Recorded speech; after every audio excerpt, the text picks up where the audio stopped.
নমস্কার, আমি উর্না। আপনারা দেখছেন প্যারালাল ঝলক। ডিজিটাল মিডিয়ায় এই প্রথম আপনাদের জন্য বাংলায় খেলার bulletin.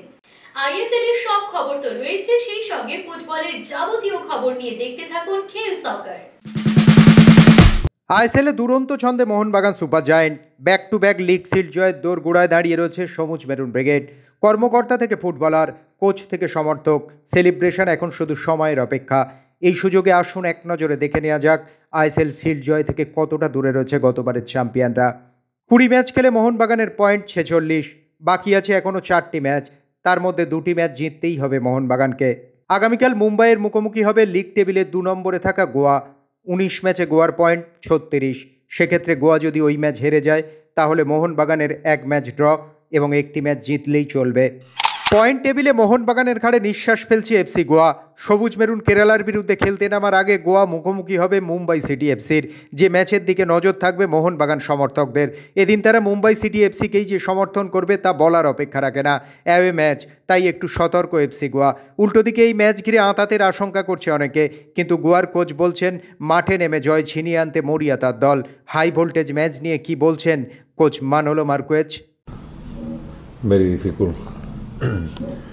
We face a very difficult team, but will be the same against Kerala Blasters, will be the same against Punjab, will be the same against Mohammedan, and will be the same against Mohunbagan. We can beat every team if we have one good day, and if we don't have good day, we can lose.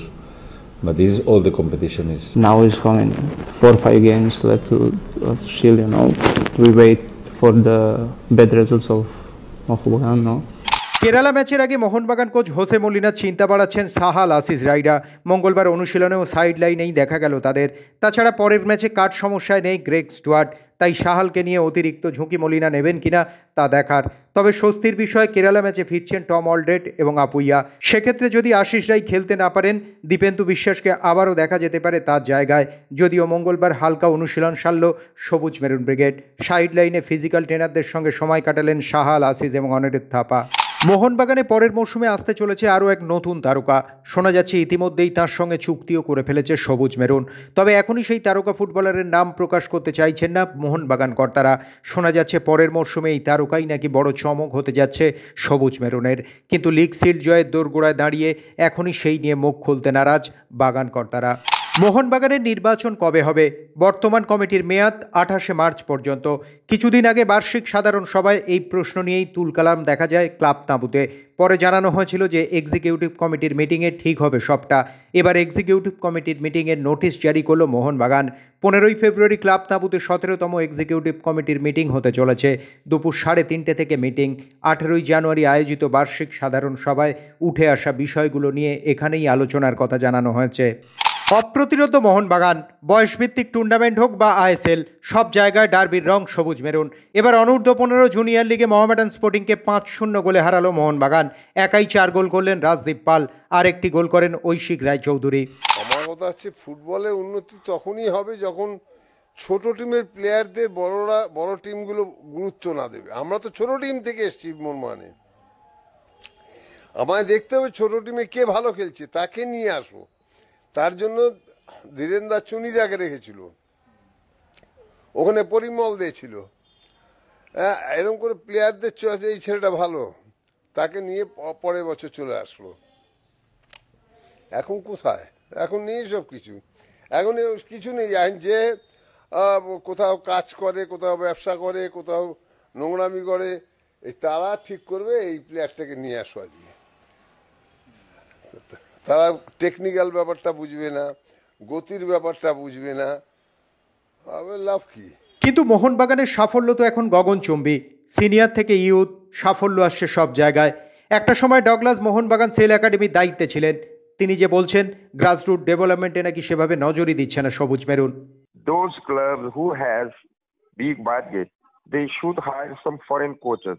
Not only the coaches, but like the youth development law, but they should brought some coaches, goalkeeper training, physical training is the most of important from abroad and assisted by Indian coaches. This is the process the thing has to do. And after all this big franchise and all this big get big sponsor, they are looking more to the senior team. They are more focusing on more trophies for the ACL. They are looking for AFC Cup, Champions League. They should focus more. The money that they are spending with big players right now, they should spend at least 10 to 15% in the youth development. Then, after some years, they do not need to spend so much of money with the other players hiring from the other clubs. They should make at home only, but the process has to be properly.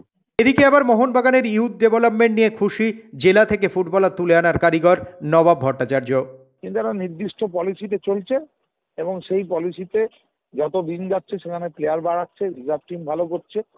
একটা পলিসিতে চলছে যে পলিসিটা আগামী দিনে হয়তো দেখে মনে হচ্ছে যে একটা নির্দিষ্ট প্ল্যান নিয়ে চলছে। কারণ আমি দেখলাম অনূর্ধ্ব-15 একটা স্ট্রাইকারের সমস্ত দায়ভার গ্রহণ করলো মোহনবাগান ম্যানেজমেন্ট অনূর্ধ্ব-15-তে। তো তার আর্থিক দায়ভার, তাকে প্লেয়ার করার জন্য ট্যালেন্টেড প্লেয়ারদের জন্য আলাদা ব্যবস্থা নিচ্ছে এবং আমার ধারণা যে যেই পথে এগোচ্ছে এটা আগামী 4-5 বছরে একটা ফল দেবে। একটা সময় মোহনবাগান সেল একাডেমি থেকে দীপক টাংরি সহ আরও কত ফুটবলার উঠে এসেছে, মনে আছে তো পিন্টু মাহাতো থেকে রহিম আলীদের কথা। এবার সেই তালিকায় নতুন সংযোজন দীপেন্দু বিশ্বাস, অভিষেক সূর্যবংশী, সুহেল ভাড্রা। আমরা কিয়ার নাসিরিকে নিয়েছি, কিয়ার আগে চেন্নাইতে খেলছে, আমরা সেখানে অভিষেক রাজবংশী খেলছি, আমরা ওখান থেকেই তো প্লেয়ার তুলে আনছি। এইটাই তো একটা টাইম। এই যে আন্ডার-13, আন্ডার-15, আজকে এই যে ছেলেগুলো খেলেছে, এই ছেলেগুলোই তো ভবিষ্যতে আইএসএল খেলবে। আজকে যে টিমটা খেললো সেখান থেকেই তো ভালো প্লেয়ার আসবে। আমার বেঞ্চ যদি আপনারা স্টাডি করেন, বেঞ্চের প্লেয়ার আমরা বাইরে থেকে নিই না, বেঞ্চের প্লেয়ার আমার জুনিয়র টিম থেকে উঠে আসা প্লেয়ার। সাফল্য পাচ্ছে Mohun Bagan, back to back league seal জিতে ইতিহাস তৈরি করার দোরগোড়ায় দাঁড়িয়ে সবুজ মেরুন। আর তারকা তৈরি করার কাজটা সেই দিকেও কি ধীরে ধীরে এগোচ্ছে মোহনবাগান সুপার জায়ান্ট? রবিবার মিনি ডার্বিতে মোহামেডানের বিরুদ্ধে মাঠে নামবে ইস্টবেঙ্গল। তবে তার আগে আত্মবিশ্বাস তলানিতে লাল হলুদ ফুটবলারদের। চেন্নাই ম্যাচে হার শুধু নয়, কোচের দল গঠন নিয়েও উঠেছে প্রশ্ন। তবে সেই ম্যাচে সল ক্রেসপোকে মাঠে নামতে দেখা গেলেও মঙ্গলবার অনুশীলনে আবার রিহ্যাব করে কাটালেন। রিহ্যাব করলেন হেক্টরও, কুঁচকিতে হালকা চোট রয়েছে রিচার্ড সেলিসেরও। তবে এই নিয়েই তো চলতে হচ্ছে অস্কার ব্রুজোকে। তবে মোহামেডান ম্যাচের আগে সব সমস্যা কাটিয়ে উঠবে দল, আশাবাদী লাল হলুদ কোচ। পরের মরশুমেও কি ইমামি থাকছে ইস্টবেঙ্গলের সঙ্গে? ইস্টবেঙ্গলের পারফরমেন্স নিয়ে ক্ষুব্ধ সভ্য সমর্থকরা। বিদেশি নির্বাচন নিয়েও সমালোচনার ঝড় বয়ে যাচ্ছে। এদিকে মার্চ মাসেই ইমামির সঙ্গে চুক্তি শেষ হচ্ছে লাল হলুদের। এই অবস্থায় কি আরও 1 বছর ইস্টবেঙ্গলের সঙ্গে যুক্ত হতে দেখা যাবে তাদের ইনভেস্টর সংস্থাকে? শোনা যাচ্ছে দুই পক্ষের মধ্যে চুক্তির নবীকরণ হচ্ছে। ইতিমধ্যেই মৌখিকভাবে সব কথাও হয়ে গেছে। তাই বলাই যায় ইমামি থাকছে ইস্টবেঙ্গলের সঙ্গে। এখন দেখার পরের মরশুমের দল গঠনে নতুন কোনো আশার আলো দেখতে পারে কিনা লাল হলুদ। কলকাতা লিগে ইস্টবেঙ্গলের চ্যাম্পিয়ন হওয়াটা কি এখন শুধুই সময়ের অপেক্ষা? জল গড়াচ্ছে সেই দিকেই। 13 তারিখ কিশোর ভারতীতে চ্যাম্পিয়নশিপ ম্যাচ ইস্টবেঙ্গল বনাম ডায়মন্ড হারবার এফসির। কিন্তু ওই দিন ডায়মন্ড হারবার ম্যাচ খেলবে না বলে জানিয়ে চিঠি দিয়েছে আইএফএকে। কারণ তাদের আই লিগ 2 এর ম্যাচ থাকায় এত টাইট শিডিউলে তারা ম্যাচ খেলতে চায় না। কিন্তু আইএফএ পরিষ্কার জানিয়ে দিয়েছে 13 তারিখই হবে চ্যাম্পিয়নশিপ ম্যাচ। এখন দেখার ইস্টবেঙ্গলের বিরুদ্ধে এই ম্যাচে মাঠে নামে কিনা ডায়মন্ড হারবার। 13 তারিখের সব ব্যবস্থা করা হয়ে গেছে, এখন আর এই ম্যাচ পেছানো সম্ভব নয়।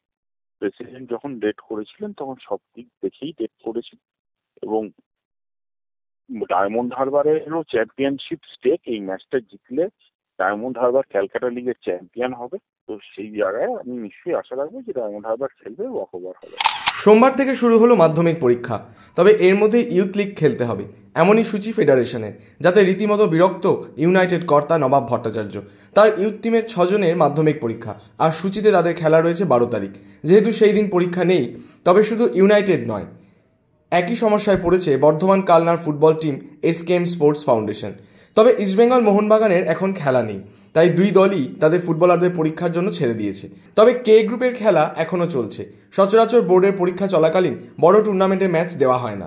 সিএবি লিগের বয়সভিত্তিক ম্যাচ যেমন এখন বন্ধ আছে, কিন্তু ফেডারেশন 15 তারিখ মাধ্যমিকের অঙ্ক পরীক্ষার দিনও খেলা দিয়েছিল, যদিও সেটা আপাতত বাতিল করা হয়েছে। কিন্তু মাধ্যমিক পরীক্ষার সময় লিগ খেলে চোট আঘাত পেলে সে দায় কে নেবে, প্রশ্ন তুলছেন নবাব ভট্টাচার্য। তারপরে এখন আন্ডার-16 আই লিগ চলছে, অনূর্ধ্ব-17 মানে 16 বছর। আমি সেদিনকে একজনকে বলছিলাম, ওরা এখন মাধ্যমিক, এই সময় লিগ চলছে, কতগুলো ছেলে মাধ্যমিক দিল না কেন? কাকু আমাদের 2008 যেটু আমরা তো তাহলে সামনে বছর খেলতে পারবো না, আমি মাধ্যমিক দেবো না। কত বড় ক্ষতি হয়ে গেল ওদের জীবনে, সত্যি। All because of this bogus people. এরা যারা লিগ চালাচ্ছে মাধ্যমিকের সময় আন্ডার 16 আন্ডার 17 লিগ চালাচ্ছে। আমি বললাম তোমার এআইএফ একাডেমি আছে, তার কতজন মাধ্যমিক দিচ্ছে না টাকা দাও? তারা যদি মাধ্যমিক না দেয় তার মানে দে আর অলরেডি ওভার এজ। হ্যাঁ, তা বয়স বাড়িয়ে তোমার একাডেমিতে চান্স পেয়েছে, তার জন্য মাধ্যমিক দেওয়ার দরকার পড়ছে না। And at the same time দেশের সর্ববৃহৎ একাডেমি, তুমি খালি খেলার সময় খেলিয়ে দিচ্ছ, তার এডুকেশন বা তার ফিউচার গ্রোথ কি হবে সেই সম্বন্ধে তোমার কোনো নজর নেই। আর্জেন্টিনার কাছে 6 গোল হজম করে দক্ষিণ আমেরিকার অনূর্ধ্ব-20 চ্যাম্পিয়নশিপে নিজেদের যাত্রা শুরু করেছিল ব্রাজিল। এরপর কলম্বিয়ার কাছেও গ্রুপ পর্বের ম্যাচে হেরে গিয়েছিল তারা। তবে চূড়ান্ত পর্বে এসে যেন সম্পূর্ণ অন্য ব্রাজিল। দারুণ নৈপুণ্যময় ছন্দে এদিন প্যারাগুয়েকে 3-1 গোলে হারিয়েছে তারা। অন্যদিকে অবশ্য কলম্বিয়ার বিরুদ্ধেও 1-0 গোলে জয় পেয়েছে আর্জেন্টিনা যুব দল। নিজ নিজ ম্যাচ জেতার মধ্যে দিয়ে অনূর্ধ্ব-20 বিশ্বকাপে নিজেদের জায়গাও নিশ্চিত করে ফেলেছে ব্রাজিল ও আর্জেন্টিনা। এবছরের সেপ্টেম্বর-অক্টোবরে যুব বিশ্বকাপ অনুষ্ঠিত হবে চিলিতে। 3 ম্যাচ শেষে চূড়ান্ত পর্বে ব্রাজিল ও আর্জেন্টিনা দুই দলেরই পয়েন্ট 9, কিন্তু গোল পার্থক্যের কারণে পয়েন্ট টেবিলের শীর্ষে রয়েছে ব্রাজিলে। গত সপ্তাহেই বয়স 40 ছুঁয়েছে ক্রিশ্চিয়ানো রোনাল্ডোর, কিন্তু বয়স যাই হোক না কেন তিনি যে সহজে থামছেন না সেই ইঙ্গিতও মিলেছে। সৌদি আরবের ক্লাব আল নাসেরের হয়ে চুক্তির মেয়াদ আরও 1 বছর বাড়াতে চলেছেন এই পর্তুগিজ ফরওয়ার্ড।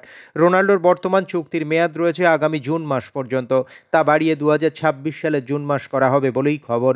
যদিও আল নাসের কর্তৃপক্ষের সঙ্গে সমঝোতাতে পৌঁছলেও চুক্তিপত্র এখনও সই হয়নি। মনে করা হচ্ছে আগামী কিছুদিনের মধ্যেই আনুষ্ঠানিক ঘোষণা হয়ে যাবে। মঙ্গলবার রাতেই শুরু হচ্ছে চ্যাম্পিয়ন্স লিগ নকআউটের প্লে অফের প্রথম লেগ। প্রথম দিনই ইতিহাদে আকর্ষণীয় লড়াইয়ে মাঠে নামবে রিয়াল মাদ্রিদ ও ম্যানচেস্টার সিটি। এর আগেও চ্যাম্পিয়ন্স লিগে 3বার মুখোমুখি হয়েছিল তারা, যদিও সেটা অবশ্য ছিল সেমিফাইনাল অথবা কোয়ার্টার ফাইনাল ম্যাচে।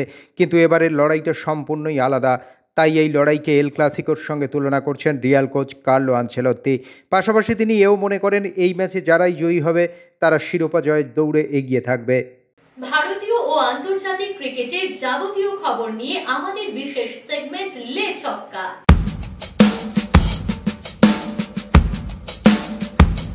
বুমরার রিপোর্ট চলে এসেছে। জানা গিয়েছে এবার বুমরা রিহ্যাব শুরু করতে পারেন। তারপর দেখার পালা।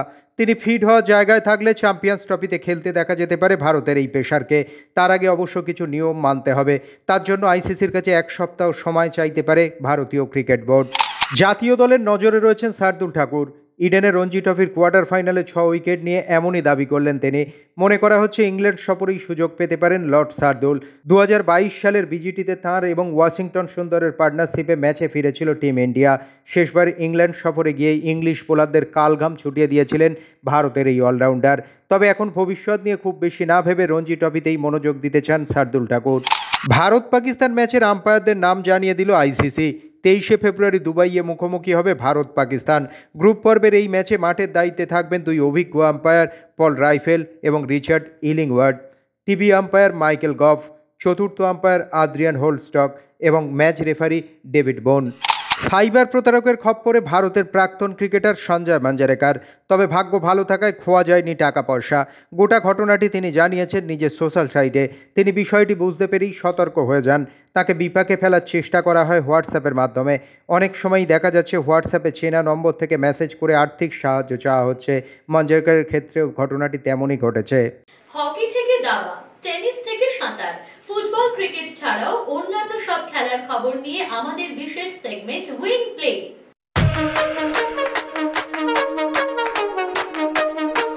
জাতীয় গেমসের আর্টিস্টিক জিমন্যাস্টিক্সের দলগত বিভাগে আবারও বাজিমাত বাংলা মহিলা দলের। গুজরাট গোয়ার পর এবার উত্তরাখণ্ডের মাটিতেও ফাইনালে মহারাষ্ট্রকে হারিয়ে সোনা জয়ের হ্যাটট্রিক করল বিদিশা, প্রণতি, প্রতিষ্ঠা, ঋতু ও জিনিয়ারা। বাংলা জিমন্যাস্টিক্স দলের এই ধারাবাহিক সাফল্যের পিছনে আসল রহস্য কি? প্যারালাল স্পোর্টসকে জানালেন সোনাজয়ী বাংলা মহিলা দলের অন্যতম প্রতিভাবান সদস্যা প্রতিষ্ঠা সামন্ত। প্রতিষ্ঠার কথাতেই বারবার উঠে আসলো দীপা কর্মকারের নাম। হ্যাঁ স্যার, গল্প করতেন অবশ্যই। আমরা যেহেতু দীপাদির হার্ডওয়ার্কিংটা সামনাসামনি দেখেছি, তো দীপাদির কথাটা আমরা বেশি শুনতাম বা বেশি দেখতাম। আচ্ছা, যে আমাদের কাছে সামনাসামনি যখন একটা মানুষ থাকে তো বাইরের মানুষ। এখন ইন্টারন্যাশনাল যে কম্পিটিশন গুলো আছে ওতে যাতে আমি যেতে পারি। 2026 কমনওয়েলথ গেমস, এশিয়ান গেমস। জিমন্যাস্টিক্সে নিজের কেরিয়ারে চূড়ান্ত সাফল্যের পর গত বছর অবসরের সিদ্ধান্ত নেন বাঙালি ক্রীড়াবিদ দীপা কর্মকার। এখন কোচ হিসেবে নিজের নতুন জার্নি শুরু করেছেন তিনি। জীবনের এই নতুন অধ্যায় কেমন লাগছে দীপার? একজন সফল কোচ হিসেবে নিজেকে মেলে ধরার বিষয়ে কতটা আশাবাদী তিনি? দেখুন, স্বাভাবিক, শেখার কোনো শেষ নেই। ওয়েলকাম। শেখার কোনো শেষ নেই। শিখতে শিখতে মানুষের বছরের পর বছর কেটে যায়। তো আমিও মনে করি যে শেখার যেখানে শেষ নেই, আমারও শেখা শুরু, যাত্রা মাত্র শুরু। তো অবভিয়াসলি যতই দেখবো সিনিয়রদের, কথা বলবো স্যারদের সাথে, স্যারদের থেকে জানবো, because of coaching line and practical অনেকটাই ডিফারেন্ট। কোচ তখনই সাকসেসফুল হয় যখন অ্যাথলেট তার রেকর্ড ভাঙে। 2024 প্যারিস অলিম্পিক্সের পর টেনিসকে বিদায় জানিয়েছিলেন অ্যান্ডি মারে। তারপরই চিরপ্রতিদ্বন্দ্বী মারেকে নিজের কোচ নিয়োগ করে চমক দিয়েছিলেন নোভাক জোকোভিচ। এবছরের অস্ট্রেলিয়ান ওপেনের জন্য তাকে কোচ নির্বাচন করেন তিনি। কিন্তু অস্ট্রেলিয়ান ওপেনের শুরুটা ভালো করলেও শেষে অপ্রত্যাশিতভাবেই বিদায় নিতে হয় তাকে। এরপরই একটা প্রশ্ন ঘোরাফেরা করছিল, মারেকে কি আর কোচ হিসেবে রাখবেন তিনি? এখন শোনা যাচ্ছে উইম্বলডন পর্যন্ত জোকোভিচের কোচ হিসেবে থাকবেন অ্যান্ডি মারে। এবছর উইম্বলডন চ্যাম্পিয়নশিপ শুরু হবে 30শে জুন, শেষ হবে 13ই জুলাই। কমপক্ষে ততদিন পর্যন্ত একসঙ্গে থাকবেন এই জুটি। খেলার মাঠে খেলার খবরের বাইরেও উঠে আসে নানা রকমের মন্তব্য, আর সেই সব মন্তব্যের কোলাজ নিয়ে আমাদের বিশেষ সেগমেন্ট থ্রো ইন। দলে পরীক্ষা নিরীক্ষা অবশ্যই চলবে, কিন্তু তারও কিছু নিয়ম কানুন রয়েছে। দলের মধ্যে যেন এই নিয়ে স্পষ্ট কথাবার্তা হয়, না হলে নিরাপত্তাহীনতা তৈরি হবে, আর সেটা দলের পক্ষে ক্ষতিকারক। সেটা নিশ্চয়ই আপনি চাইবেন না। ফলে সেই পরিস্থিতি যাতে না আসে তার জন্য তৈরি থাকা উচিত। বুমরাকে দলে রেখে দিন, কারণ 14 জনের দল নিয়েও গ্রুপ পর্বের ম্যাচ জেতা কঠিন হবে না। হয়তো সেমিফাইনালে গিয়েও ফিট হয়ে গেল, তবে তখনও যদি ফিট না হয় তাহলে বিকল্প ভাবা যেতে পারে। তবে আমি ওর জন্য ফাইনাল পর্যন্ত অপেক্ষা করতে রাজি, কারণ ও জসপ্রীত বুমরা, ওর কোনো বিকল্প হয় না।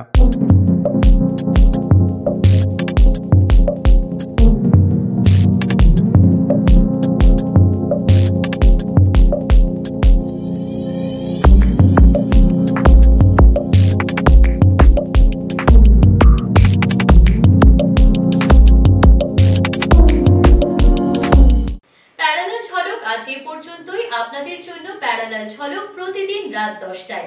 খেলার জগতের সেরা প্যাকেজ নিয়ে দেখতে থাকুন প্যারালাল ঝলক।